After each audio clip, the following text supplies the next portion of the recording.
Hello people of YouTube.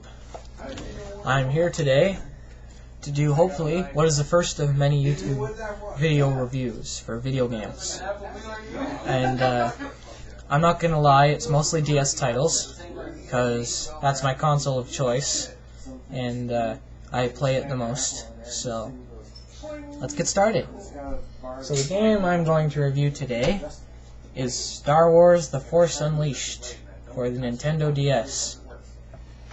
If you're wondering what Star Wars Force Unleashed is, it explains that Darth Vader had a secret apprentice in between Episode 3 and Episode 4. So it's the second game in a while that sort of explains what happened between the two trilogies. The first being Lethal Alliance, which was a crappy game. I'll get to that later. So you start off as Darth Vader, going on planet Kashyyyk, going after a Jedi who somehow survived Order 66. So you kill him, and you're in the house. You're in this, well, it used to be a house. It's now just like rubble. So Darth Vader's holding his lightsaber, and it gets force pulled away from him by a little kid. And the little kid's sitting there holding the lightsaber. He's like, "Oh, I'm so cool, I got Darth Vader's lightsaber."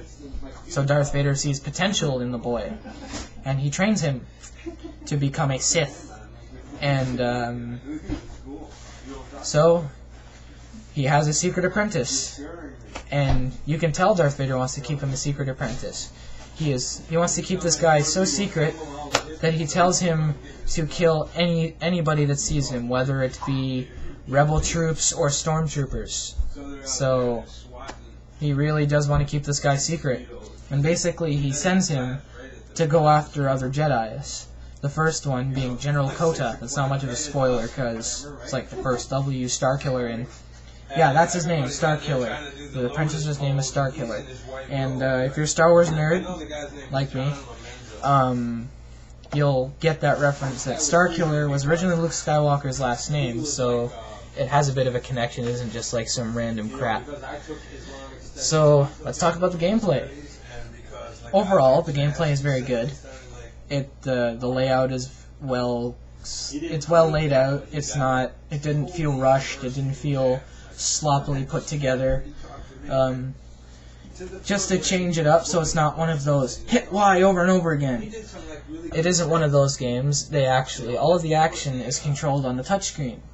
I mean, like, you still have everything, all of your guys are on the top screen, but it's all of your attacks are on the bottom screen. Like, you tap this one big icon in the middle, you use your lightsaber, and you do special attacks by tapping one icon and then dragging it along to another icon so that you do special force attacks, like one where you jump up and then you strike down and this huge line of lightning goes towards the guy, or you repel everybody around you by going like that.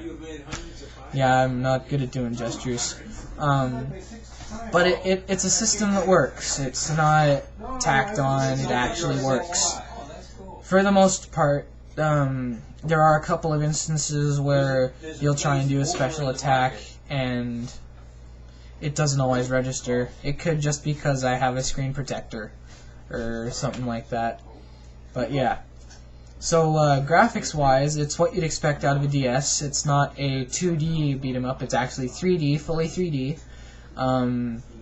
It's from a fixed camera angle, but the fixed camera doesn't get in the way of the action that much. You can tell what you're doing most of the time. Even if you are kind of like this little, even if it's like, you could be a little farther off than you could be a little far into the screen than you really want to, but it's not that much of a hassle. So yeah, sorry I just burped. So lengthwise, it is a very short game. You could probably beat it in a bus trip if you were to go from Toronto to Toronto to Windsor, or something. If you were to go from Toronto to Windsor to Toronto to Montreal or something like that. I just say that because that's where I live. You can beat it in a ride, a ride out of the city. It's really short.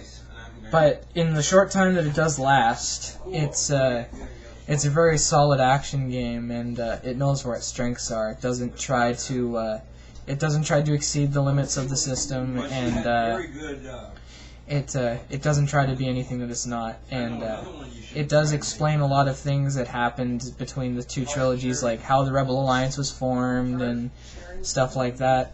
So yeah, if you're looking for something to play on a school trip or something, on like a school trip out of the city or out of the country, it's something that you should definitely pick up. So yeah, Whispers of Essence out.